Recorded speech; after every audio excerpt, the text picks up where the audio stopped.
Hello everyone, in today's quick video I'll show you how to add music in CapCut. This method will work on both iOS and Android. Just follow my steps. Before starting the video, please make sure your CapCut is updated. Now open the CapCut app on your phone. Tap on the edit option to create a video project in CapCut. Tap on a new project.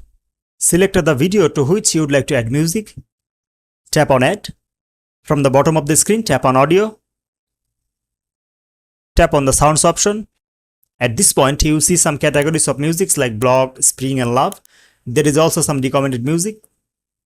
If you would like to add music from your file manager or gallery, tap on the file option and tap on device. Here on my device, there is no music right now, which is why it's showing empty. So I'll add music from recommended option. Go back to the recommended option and tap on the download arrow icon to download the audio. Tap on the plus icon to add this music to your video.